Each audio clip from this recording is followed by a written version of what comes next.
আমরা দেখবেন পত্রপত্রিকায় অথবা বিভিন্ন ভিডিওতে যখন কোনো হামলা হয়, আমাদের প্রত্যেকের হৃদয়টা যেন প্রশান্ত হয়ে যায়। আমরা যখন দেখি যে দাবানল জ্বলে উঠছে, তখন আমাদের দোয়ায় বারবার আমরা বলি যে আল্লাহ, তাদের উপরে আপনি দাবানল জ্বালিয়ে দেন। আমরা যদি বুঝতাম যে তাদের জন্য প্রতিনিয়ত কি পরিমাণ আল্লাহর সৃষ্টি বদদোয়া করছে, আমরা যখন একজন মুসলিম বুঝুক আর না বুঝুক কোরআনুল কারীম যখন তেলাওয়াত করে, গায়রিল মাগদুবি আলাইহিম ওয়ালাদ-দাল্লিন,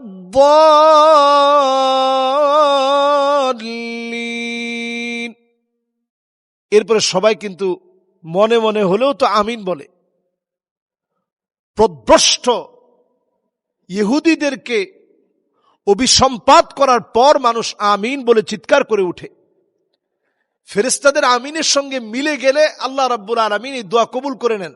তাহলে আপনি চিন্তা করেন কি পরিমাণ মসজিদে কি পরিমাণ মুসল্লি প্রতিনিয়ত তাদের বিরুদ্ধে দোয়া করছে। এবং হাদিসের ভিতরে পরিষ্কার আসছে, এখন তো আপনারা একটা হামলার খবর নিচ্ছেন, হামলা করছে এবং হামলা করছে, ইয়েমেন থেকে হামলা হচ্ছে, লেবানন থেকে হামলা হচ্ছে, কিন্তু এই হামলাগুলো খুব সামান্য, তাদেরকে ধ্বংস করার জন্য খুবই সামান্য হামলা।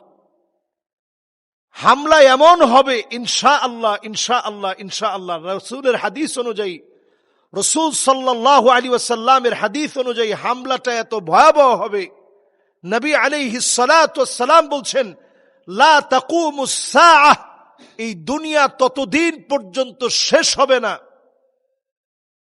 হাত্তা, যতদিন না ইহুদিদেরকে হত্যা করা হবে, এমনকি ফায়াকুলুল হাজার ওয়ারাই ইহুদি, একটা পাথর পর্যন্ত বলবে যে আমার পিছনে ইহুদি লুকিয়ে আছে, এখনই তাকে হত্যা করা হোক। শুধুমাত্র একটা গাছ বলবে না, ওই গাছটার নাম হচ্ছে গারকাদ, এই গাছটা বলবে না, অন্যথায় সকল পাথর পর্যন্ত সাক্ষী দিবে যে আমার পিছনে ইহুদি লুকিয়ে আছে, এখনই তাকে মেরে ফেলো। পরিস্থিতি এতটা ভয়াবহ হবে। এই দিনটা আসার আগ পর্যন্ত কখনো কখনো তারা আমাদের উপরে প্রতিশোধ নিবে, আমরা প্রতিশোধের প্রতি উত্তর দিব। কখনো কখনো তারা জুলুম করে আমাদের ভূমি কেড়ে নেওয়ার স্বপ্ন দেখবে। আল্লাহ তাআলা কখনোই ফিলিস্তিনকে খালি হতে দিবে না, এবং আল্লাহ তাআলা কখনোই কে খালি হতে দেয়নি। এই ফিলিস্তিন হবে সেই জায়গা, যেই জায়গাকে নবী আলাইহিস সালাতু ওয়াস সালাম বলেছেন এটা হবে মানশার ওয়াল মাহশার, সমস্ত মুসলমানদের মিলন মেলা হবে। এই সামনের দিন আপনি দেখবেন এখানে মুসলমানদের মিলন মেলা হবে, সিরিয়াতে মুসলমানদের মিলন মেলা হবে, লেবাননে মুসলমানদের মিলন মেলা হবে, জর্ডানে মুসলমানদের মিলন মেলা হবে। এই জায়গা হবে মুসলমানদের প্রাণ কেন্দ্র, মিলন মেলা। এক কথায় সেখানে মুসলমানরা ছুটে যাবে, হামাগুড়ি দিয়ে হলেও এই ভূমির দিকে ফিরে যাবে। নবী আলাইহিস সালাতু ওয়াস সালাম দোয়া করেছেন, আল্লাহুম্মা বারিক লানা ফি শামিনা, আল্লাহ আপনি আমার শামের ভিতরে বরকত দান করেন।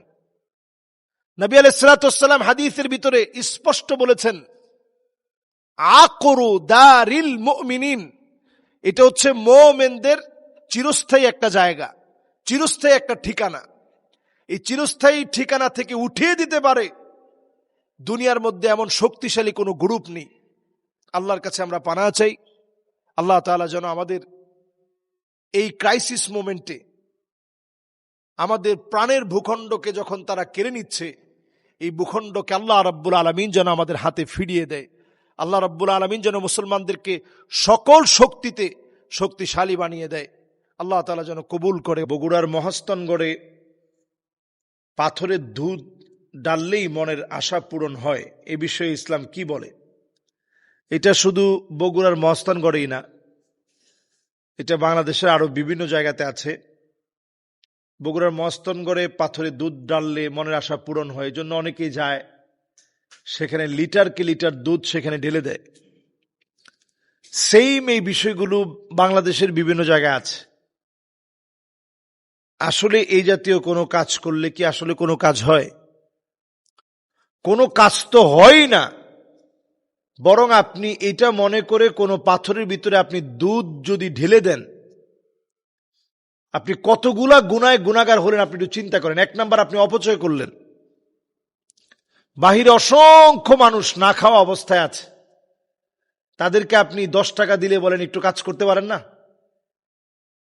আরে আপনার মতো কত মানুষ কাজ করে খায়, আর ঠিকই আপনি মনের বাসনা পূরণ করার জন্য সেখানে গিয়ে দুধগুলো ঢেলে দিলেন, অপচয়ের গুনায় গুনাহগার হলেন। 2 নাম্বার, শিরকের গুনায় গুনাহগার হলেন। আপনি মনে করছেন যে এখানে দুধ ডাললেই মনের বাসনা পূর্ণ হবে। কোথাও কোনো কিছু ডাললে কোনো কিছু পূর্ণ হয় না। যদি আল্লাহ রাব্বুল আলামিন না চান, বিইذনি রব্বিনা, যদি আল্লাহ তাআলা না চান, তাই আপনি যদি মনে করেন এখানে দিলে কিছু হবে, এটা শিরক হবে। এর পরের অন্যায় হচ্ছে পাথর পূজার শামিল হওয়া। আপনি এই যে কাজটা করতেছেন যে এই পাথরের মধ্যে দুধ ডাললেই কিছু একটা হবে, ভাগ্যের পরিবর্তন হবে, এটা পাথর পূজা। নবী সাল্লাল্লাহু আলাইহি সাল্লাম হাদিসের মধ্যে বলছেন, আখিরি জামানায় এমন সময় আসবে, হাত্তা ইয়াবুদাল লাত ওয়াল উজ্জা, এক সময় মক্কার লোকেরা লাত, মানাত, উজ্জা, হুবাল বিভিন্ন মূর্তির পূজা করত। পরবর্তী সময়ে এই পূজার রীতিনীতি চেঞ্জ হতে হতে এখনো পর্যন্ত বিভিন্ন জায়গায় বিভিন্ন পাথরে চুমা দেওয়া, পাথরের ভিতরে দুধ ঢেলে দেওয়া, পাথরের মধ্যে মাথা ঘষানো, এগুলো সব পূজার শামিল। আখেরি জামানায় এগুলা বেড়ে যাবে। এখন তো বেড়ে গেছে। আমাদের বাংলাদেশেই এখানে নাকি নবীজি সাল্লাল্লাহু আলাইহি সাল্লামের পায়ের ছাপ আছে, নাউযু বিল্লাহি মিন যালিক। চিটাঙের এই নবীজির পায়ের ছাপ বলে এর আশেপাশে যেইভাবে চুম্বন করা হয়, নবীজির পায়ের ছাপ এখানে আসবে কেমনে? তারা বলে যে এটা নিয়ে আসছে, অথবা রেপ্লিকা অনুরূপ পায়ের ছাপটা এখানে আনা হয়েছে। এই টোটাল কথাগুলো সব ফেক, সব মিথ্যা কথা। এগুলোর ভিতরে কোনো বরকত নেই, এগুলো সব মিথ্যাচার। আপনি যদি বরকত কামনা করেন, জুমা বারে অধিক পরিমাণে নবীজির উপরে দরুদ শরীফ পড়েন, নবীজির একটা একটা করে সুন্নাহ অনুসরণ করেন, নবীজির সত্যিকারের যে আসারগুলো আছে এগুলাকে মহব্বত করেন, ভালোবাসেন, সুন্নাহগুলা ইত্তেবায়ে রূপান্তরিত করেন, অনুকরণ অনুসরণের মধ্য দিয়ে মানার চেষ্টা করেন, তবেই আমার আপনার আমলগুলা কবুল হবে। আর যত ভণ্ডামি আছে এগুলো ছেড়ে দিতে হবে। বিভিন্ন মাজারে গিয়ে মানত করা, চুমা দেওয়া, এগুলো সব বাদ দিয়ে দেন, আল্লাহর দিকে ফিরে আসেন।